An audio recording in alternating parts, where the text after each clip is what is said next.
This is America in the Morning from Westwood One. Good morning, I'm John Trout. It's Wednesday, May 8th, 2024. Here's what's coming up on America in the Morning.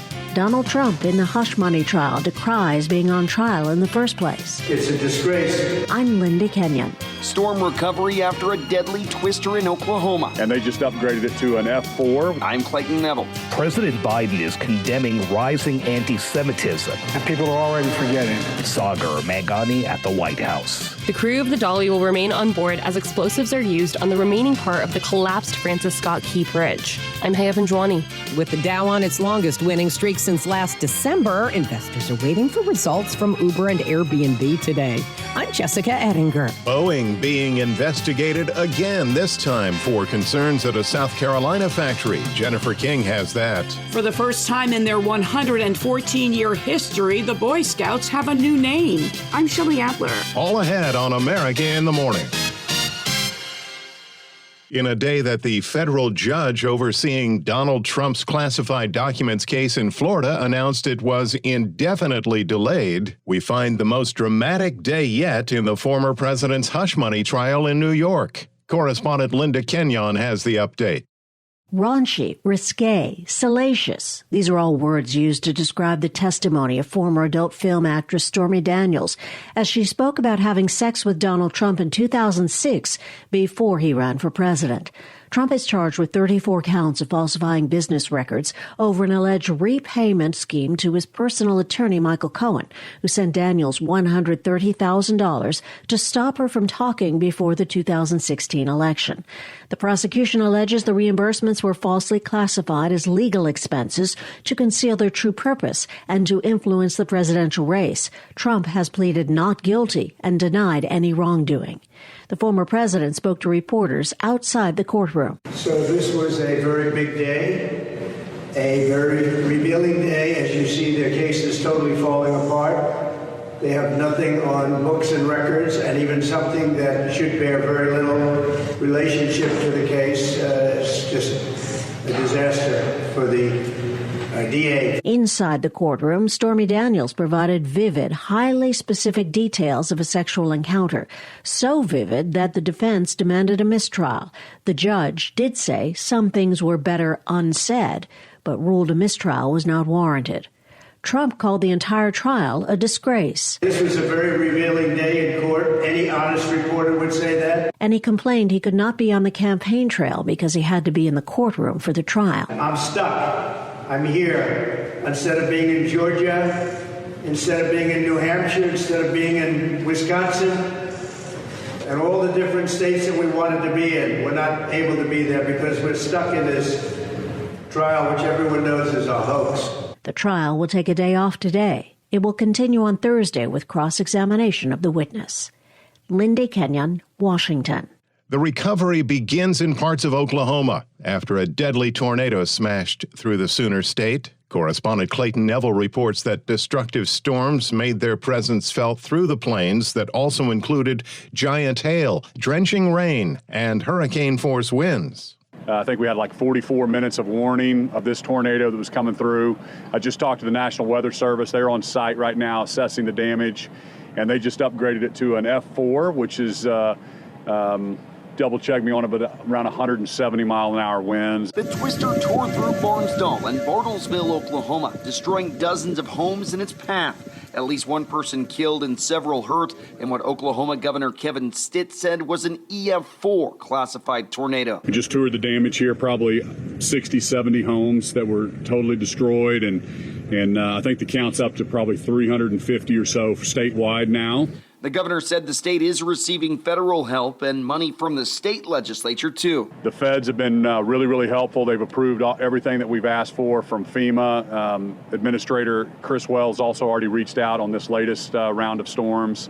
And we've set aside $45 million to help some of the communities. We're in session right now to make sure that they have the resources they need to match some federal funding. City officials in Barnesdall now allowing residents to sort through what's left of their homes. They're able to go in there and see if there's anything they can salvage. The National Weather Service says the Oklahoma twister was one of more than 15 that touched down in the U.S. on Monday. Sullivan, Missouri, and DeKalb County, Tennessee included. There were well over 200 storms nationwide Monday. The Oklahoma tornado came as the state was under a level 5 risk of severe weather. That's a designation it hadn't been under in 5 years. I'm Clayton Neville. President Biden on anti-Semitism when America in the Morning returns after these messages.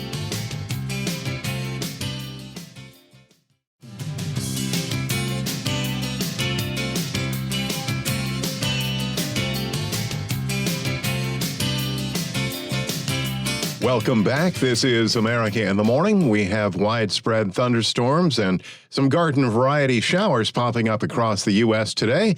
On whether you'll need the umbrella, here's AccuWeather.com meteorologist Adam Sadveri. A storm developing again in the Central Plains states will lead to another round of severe thunderstorms with increased warmth and humidity feeding into the system.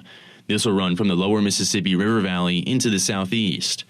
Thunderstorms will fire up late in the day in northeast Texas into Missouri and southern Illinois, continuing to develop eastward along a warm front through Kentucky, Tennessee, and parts of the southern Appalachians. Many of these storms will be capable of producing strong to locally severe impacts, including large hail, damaging wind gusts, and tornadoes. From this same warm front extending all the way to the East Coast, there will be more afternoon and evening thunderstorm activity for the Carolinas to the Delmarva Peninsula. These storms will also be capable of producing locally flooding downpours. However, tornadoes are not expected east of the Appalachians.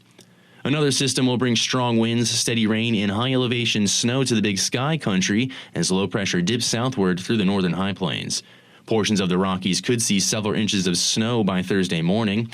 It will be a chilly day through this area, with highs in the 40s and 50s, which is about 10 to 20 degrees below the historical average. For the majority of the western U.S. and Great Basin, high pressure will keep conditions dry, yet chilly away from the Pacific Ocean. This will lead to plenty of sunshine for the area. However, dry weather and strong winds will promote a high risk for wildfires across much of New Mexico and far western Texas. In New England, a separate storm system moving in from Canada will cause showers and thunderstorms throughout the day. That's the weather across America. I'm AccuWeather.com meteorologist Adam Sadveri. I'm John Trout. Remember to follow us wherever you get your podcasts. Apple, Spotify, Amazon, YouTube. Just search America in the Morning in your favorite listening app. During a ceremony at the White House, President Biden takes aim at anti-Semitism. This after weeks of anti-Israel and pro-Palestinian protests on some of our nation's college campuses.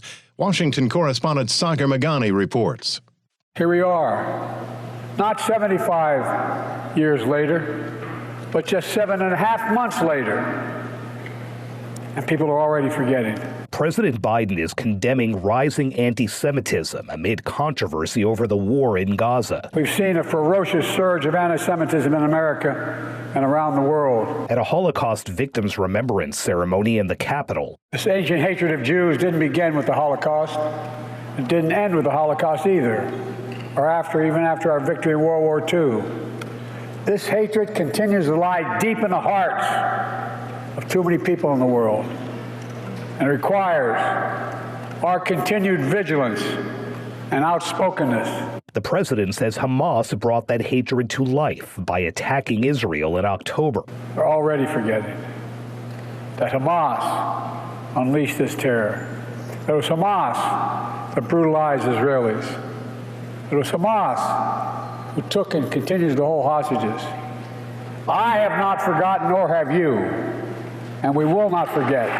The president struggled to balance support for Israel with efforts to constrain its war against Hamas and told the audience U.S. support for Israel is ironclad. Even when we disagree. Sagar Meghani at the White House. On a day when the body of the last missing worker is found, underwater demolition is underway to remove parts of the former Key Bridge brought down by the cargo ship Dolly at the entrance to the port of Baltimore. Correspondent Haya Panjwani has an update on the situation. The steel span of the Key Bridge in Baltimore landed on the ship's bow after the Dolly lost power and crashed into one of the bridge's support columns on March 26th.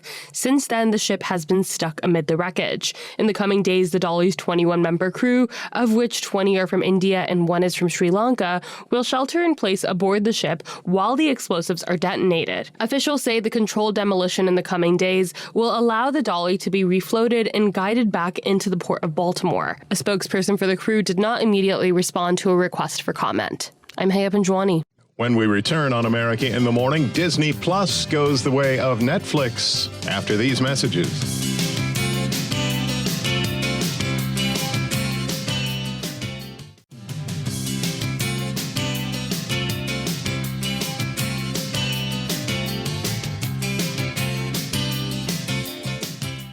America in the Morning continues. The Business Report is sponsored by Fisher Investments. Fisher Investments is a fiduciary, always putting clients' interests first. Learn more at FisherInvestments.com. Big win for one of investors' biggest. With that, CNBC's Jessica Ettinger. Wall Street opens this morning after a mixed day for stocks yesterday. The Dow is on its longest winning streak since last December. Boring is good for bull markets. We know that. Just general relaxation about the interplay between the economy, rates, the Fed. We also have some runway between now and, let's say, CPI next week, where it's not clear that there's anything known that's going to come along to really disturb the current consensus. CNBC's Mike Santoli. By the way, the CPI Consumer Price Index, the next read on inflation, it's out next Wednesday. TikTok suing the U.S. government over the ban or forced sale of the Chinese-owned company as a security threat. Apple announced refreshed iPads after sluggish sales for the past year. That business really needs a boost. Sales have fallen for 5 out of the last 6 quarters, but the big news out today is the iPad Pro getting Apple's latest and greatest computer chip called the M4, not even in MacBook computers yet, hitting the iPad first. Also updates to the iPad Air, which now comes in a bigger size and has an upgraded chip as well. CNBC's Steve Kovac, the new 13-inch iPad Pro starts at $1,300. You got to pay another $300 for the Magic Keyboard, which makes the iPad feel more like a laptop. Struggling Peloton is being circled by private equity firms. They're sniffing out a possible buyout. Last week, Peloton announced its CEO would step down. It's cutting 15% of its staff. Panera Bread phasing out that charged lemonade after the highly caffeinated beverage was blamed in at least 2 deaths. Very sad. Shifting gears, Disney Plus subscribers need to be aware of the latest move from Disney. Oh, yeah, they knew it was coming, too. After Disney shares tanked yesterday on a second quarter loss, focus turned to something the Disney CEO Bob Iger said on the earnings call. Here comes the password sharing crackdown on Disney Plus as Disney takes a page out of the Netflix playbook. We're starting to go after people who are sharing passwords improperly, and that will roll out in earnest or across the globe in September. We feel quite bullish about it. Obviously, we're heartened by the results that Netflix has delivered in their password sharing initiative. Disney CEO Bob Iger on that earnings call. On today's watch list, we have another load of earnings. It's earnings season. We hear from Uber, Airbnb, Instacart, Affirm, Shopify, Robinhood, Toyota, AMC Entertainment, and News Corp. Costco will release its April sales today. We also find out how many people applied for unemployment benefits last week. All right, CNBC's Jessica Ettinger. When we return on America in the Morning, say goodbye to the Boy Scouts of America after these messages.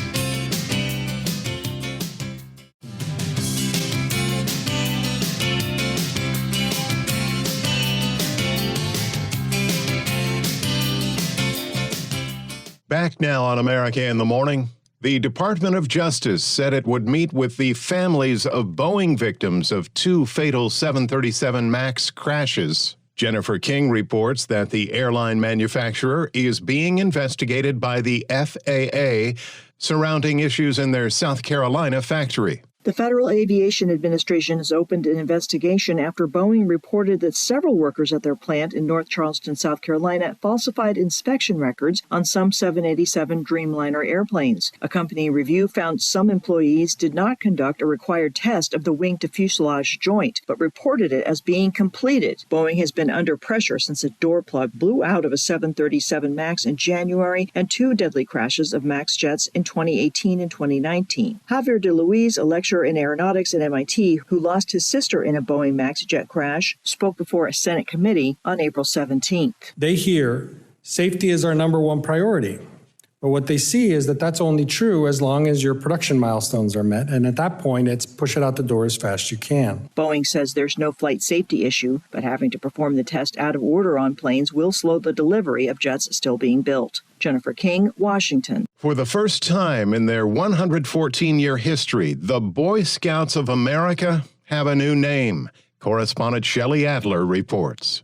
Emerging from bankruptcy following a flood of sexual abuse claims, the Boy Scouts of America will now be known as Scouting America. Roger Crone is the group's CEO. I think it sends this really strong message to everyone in America that they can come to this program, they can bring their authentic self. The change also comes as membership is at historic lows. Part of my job is to reduce all the barriers I possibly can for people to accept us as an organization and to join. The organization, steeped in tradition, has made seismic changes after decades of turmoil, from finally allowing gay youth to welcoming girls. I'm Shelley Adler. America in the Morning for Wednesday, May 8th, 2024 is produced by Jeff McKay. Production assistants, Christian Matos. Our senior producer is Kevin Delaney. I'm John Trout. This is Westwood One. This is America in the Morning from Westwood One. I'm John Trout. Coming up this half hour. A busy day in the legal world for former President Donald Trump. I'm Clayton Neville. Israeli tanks have rolled into the Gaza town of Rafah. Sagar Meghani at the White House. TikTok and its Chinese parent company are suing the United States. Hayap Njwani, Washington. Also among the stories we're covering, an update on tornadoes overnight in Michigan. An Air Force serviceman shot and killed by police in Florida. New troubles for Tesla and the latest from Ukraine. Android phone user, you better update your apps. I'm tech correspondent Chuck Palm. Toronto police are investigating a shooting early Tuesday outside the mansion belonging to rapper Drake. I'm Archie Zaraletta with the latest. Back after these messages.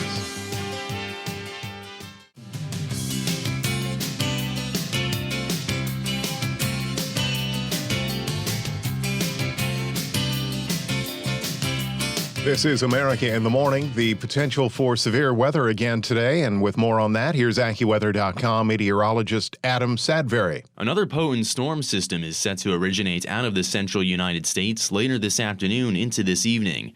Feeding from warm and humid conditions in the southeast and lower Mississippi River Valley, thunderstorms will ignite late today from far northeastern Texas to Missouri and southern Illinois, extending eastward along a warm front through Kentucky, Tennessee, and parts of the southern Appalachians. Many of these storms will be capable of producing strong to locally severe impacts, including large hail, damaging wind gusts, and tornadoes. As this warm frontal boundary extends to the East Coast, more afternoon and evening thunderstorms are anticipated for the Carolinas to the Delmarva Peninsula. These storms will also be capable of producing their own severe impacts, including flooding downpours. However, a much lower threat for isolated tornadoes exists east of the Appalachians. In New England, showers and thunderstorms are anticipated throughout the day as a weaker low-pressure system exits southern Canada and slides through the region. Outside of a localized heavy, gusty downpour, hazardous impacts are projected to be low. Strong winds, steady rain, and high-elevation snow will impact Big Sky country as low pressure dips southward through the northern high plains, bringing with it a surge of colder air in the process. For the majority of the western U.S. and Great Basin, high pressure will keep conditions dry yet chilly away from the Pacific Ocean. It will be a seasonable day for Seattle, Washington, with sunshine and some clouds and a high of 62. For Washington, D.C., it will be warm and humid with clouds giving way to some sun, the high 89. That's the nation's weather. I'm AccuWeather.com meteorologist Adam Sadbury. Tornadoes in Michigan overnight. We'll have a full report coming up later in the show. Remember to follow us wherever you get your podcasts: Apple, Spotify, Amazon, and YouTube. Just search America in the Morning in your favorite listening app. I'm John Trout. With Donald Trump sitting just feet away, Stormy Daniels testified Tuesday at the former president's hush money trial. Correspondent Clayton Neville reports there was also news about his federal classified documents case. The former president sat inside the courtroom as porn star Stormy Daniels was on the stand, testifying in the criminal trial against him. Trump accused of falsifying business records to cover up payments allegedly made to Daniels to keep her quiet about an alleged affair with Trump ahead of the 2016 election. Trump denies all of it and insisted again yesterday that the trial's keeping him off the campaign trail as he runs for the presidency. I'm here instead of being in Georgia, instead of being in New Hampshire, instead of being in Wisconsin, and all the different states that we wanted to be in. We're not able to be there because we're stuck in this. He calls it election interference. This whole case is just a disaster. If you read the legal scholars, you'll see, because they're writing about it, they've never seen anything quite like it. And neither have I. I should be out campaigning right now. While testifying, Daniels didn't hold back. She detailed her alleged sexual encounter with Trump and told the court that Trump didn't wear a condom. In fact, she got so detailed that Trump's lawyer called for a mistrial, claiming Daniels was trying to embarrass their client. The request was denied, but the judge did ask Daniels to stay focused and stick to the issue at hand, the money paid to Daniels and how it got to her. During cross-examination, the defense pressed Daniels on some heated exchanges focused on Daniels' feelings toward Trump. She was asked if she hated him. She said yes. And when asked if she wants him to go to jail, she said, "I want him to be held responsible." Testimony wrapped for the day with the trial to pick back up on Thursday. The White House was asked if President Biden's paying attention to the trial. Press Secretary Karine Jean-Pierre. Look, the president is really busy. Obviously, he probably catches up during the day, like many of us here. But look, the president's going to focus on the American people. Meanwhile, in another Trump case, Judge Eileen Cannon indefinitely suspended the start of the trial in the classified documents case against Trump in Florida. That trial was supposed to start on May 20th, but the judge said it would be imprudent to start now as she deals with what she called a number of pretrial issues. This pushes the case down the road as Trump argues immunity in the case and runs for the presidency in November. I'm Clayton Neville. As we reported yesterday, after brokered talks between Israel and Hamas fell apart, Israeli troops moved into Rafah, capturing the Palestinian side of the enclave's only border crossing with Egypt. Israel's government says that the military operation in Rafah could expand as they search for more than 130 hostages still being held in Gaza and work to eliminate terrorists in the area. Washington correspondent Sagar Meghani reports the U.S. says it's not the full-fledged offensive President Biden was warned against, and the UN is demanding that aid to the Palestinians not stop because of the fighting.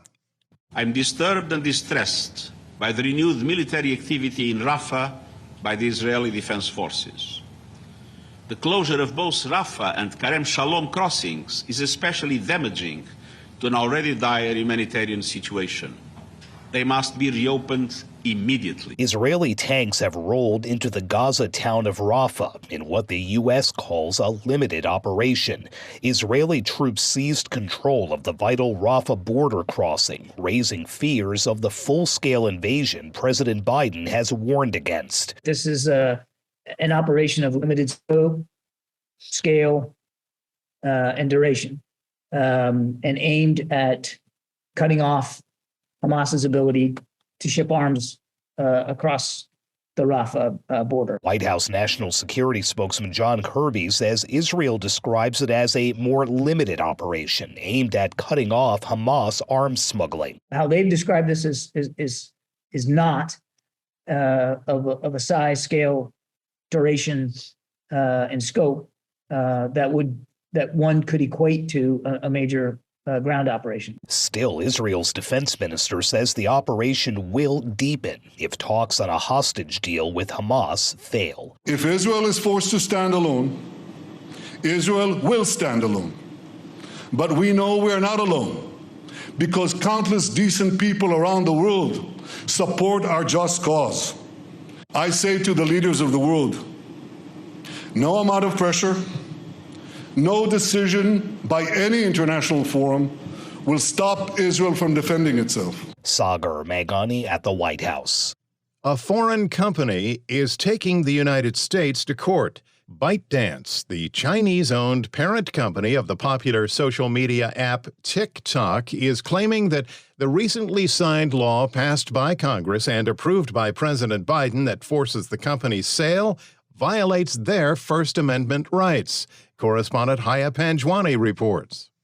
Citing the law as unconstitutional, TikTok and its parent company ByteDance are suing the federal government to challenge a law that would force the sale of ByteDance's stake or face a ban. The law was signed in April by President Joe Biden as part of a larger $95 billion foreign aid package. The measure requires ByteDance to sell TikTok within 9 months. Lawmakers from both parties have expressed concerns that Chinese authorities could force ByteDance to hand over U.S. user data or sway public opinion by manipulating the algorithm that populates users' feeds. Opponents of the law argue that Chinese authorities could easily get information on Americans in other ways. Haya Panjwani, Washington. When we return on America in the Morning, U.S. servicemen killed in Florida, and potential demonstrations could overshadow the Democratic National Convention. Those stories and more when America in the Morning continues after these messages.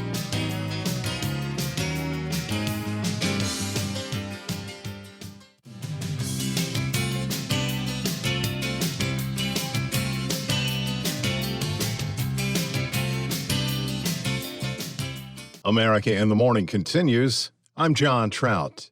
Severe weather hit parts of Michigan overnight. A round of thunderstorms that produced tornadoes left behind significant damage. Reports of tornadoes touched down outside Kalamazoo and in the town of Portage. There were reports of damage to residential and commercial buildings, including a FedEx facility that the Detroit Free Press reported had collapsed. Governor Gretchen Whitmer declared a state of emergency for several counties in southwest Michigan, and thousands of people are left without power. A member of the United States military was killed in Florida, shot by a sheriff's deputy in Fort Walton Beach. Correspondent Jennifer King reports the Air Force service member's death is now being investigated by both the Florida State Attorney's Office and military authorities.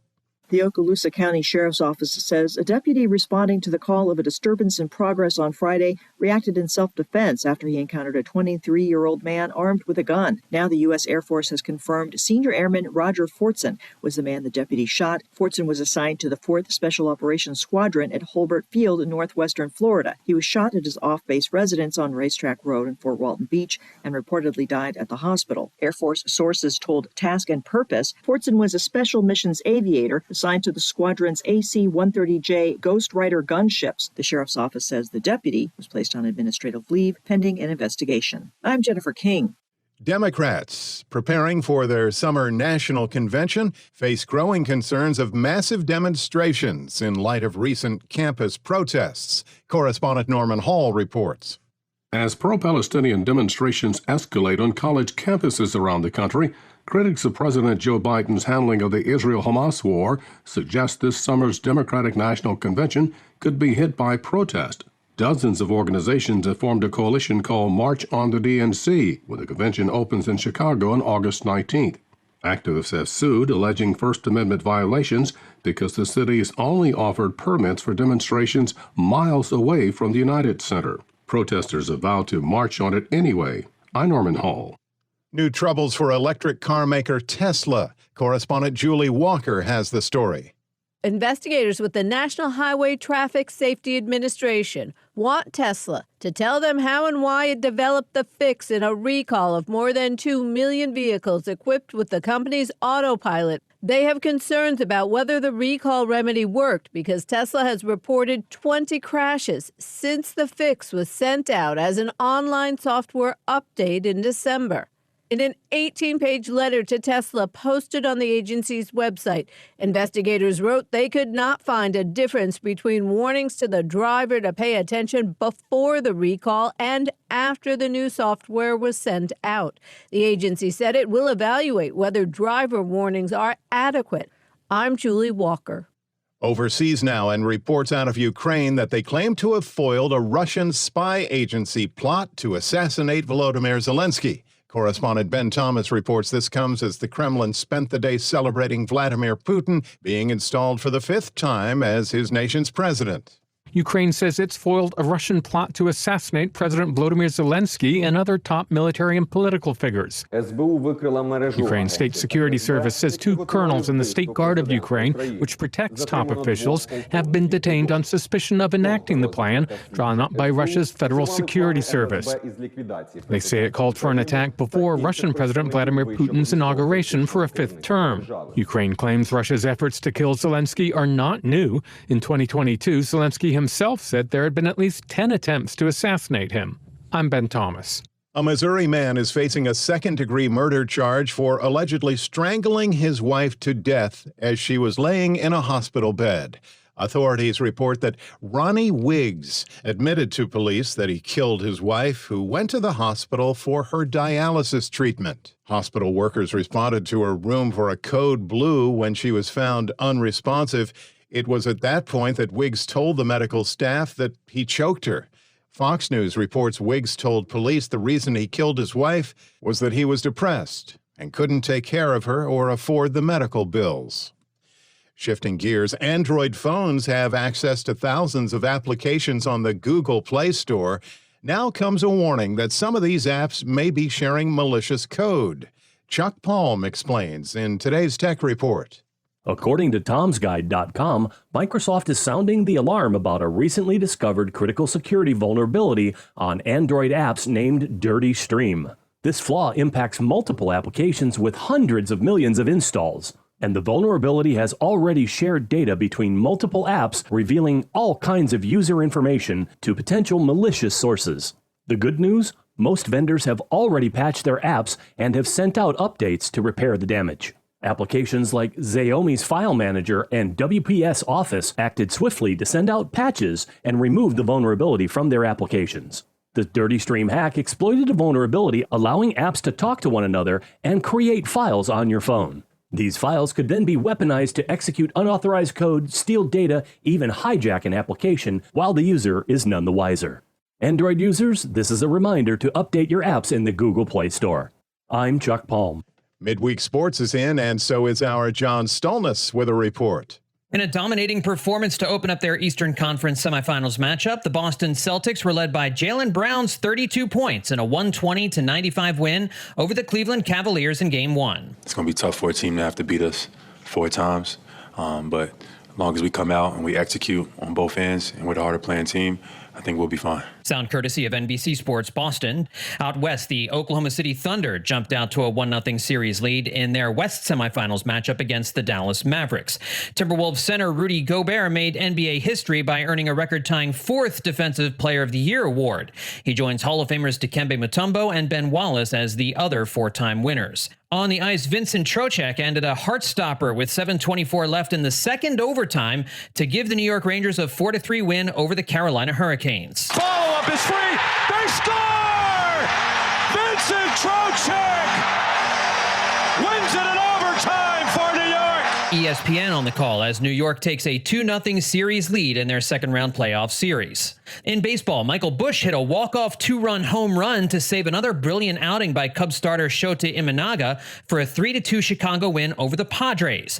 The Yankees pounded Justin Verlander for 7 runs in a 10-3 win over the Astros, and Bryce Harper hit a grand slam, his 3rd homer in as many nights, as the Phillies blasted the American League ERA leader Jose Berrios and the Blue Jays 10-1. And that's your look at sports. John Stolness with sports. When we return on America in the Morning, gunshots outside a rapper's home, and no spoiler alert needed for fans of this Netflix show. After these messages.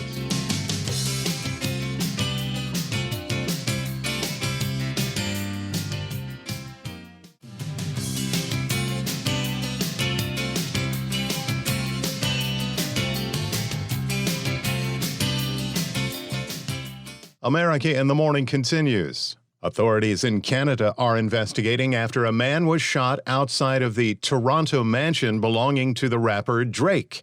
Entertainment correspondent Margie Zaraletta reports. Toronto police are not confirming whether Drake was home when a shooting happened outside his home, but they say he is cooperating. I can say that we've already collected some video evidence which captures the incident. Inspector Paul Krutchek says a security guard was injured. When officers arrived, They located a male who was suffering from an apparent gunshot wound. That male was taken to hospital in serious condition. That person was working, apparently, as a security guard at the residence. He was standing outside of the gates in front of the residence when the shooting occurred. Audio courtesy CTV. Krutchek says police have video of the incident, but it's too early to give a description of the vehicle or the suspects. He also says it's too early to say whether it's connected to a public feud with rapper Kendrick Lamar, which has heated up recently with both rappers releasing songs attacking each other. I'm Archie Zaraletta. Today is Wednesday, and fans of the Netflix series of the same name received surprising news about who'll be part of the Season 2 cast. Kevin Carr has the story. Fans of the Netflix series Wednesday got a snappy announcement yesterday. Hello, Thing. More torture awaits. After some delay due to the Hollywood labor strikes last year, the second season of the wildly popular Addams Family spinoff is finally in production. Earlier this year at the Emmys, star Jenna Ortega told E! News what fans might expect. We're definitely leaning into a little bit more horror, and I think everything's bigger. It's a lot more action-packed. It feels a little bit, I think each episode will probably feel a little bit more like a movie. Catherine Zeta-Jones and Louise Guzman, who played Wednesday's parents, Morticia and Gomez Addams, have been moved to the main cast. New series regulars include Billy Piper, Evie Templeton, Owen Painter, Noah Taylor, and Steve Buscemi. How do you do, fellow kids? What? This season's guest stars include Tandy Way Newton, Haley Joel Osment, Heather Matarazzo, Frances O'Connor, and Yona Suotamo, with Joanna Lumley as Grandmama Addams. Christopher Lloyd, who played Uncle Fester in the Addams Family movies in the 90s, will also guest star. My name is Fester. It means to rot. But not as Fester. That part's already taken. Jamie McShane, who played the sheriff in Season 1, has been reduced to a supporting role. Naomi J. Ogawa, who played a student, will not return, and neither will Percy Hines-White, who played a love interest for Wednesday. This comes as no surprise since White has been rumored to have been dropped from the cast following a string of misconduct allegations last year. I'm Kevin Carr. That's our show for today, Wednesday, May 8th, 2024. America in the Morning is produced by Jeff McKay. Production assistants, Christian Matos. Senior producer, Kevin Delaney. I'm John Trout. This is Westwood One.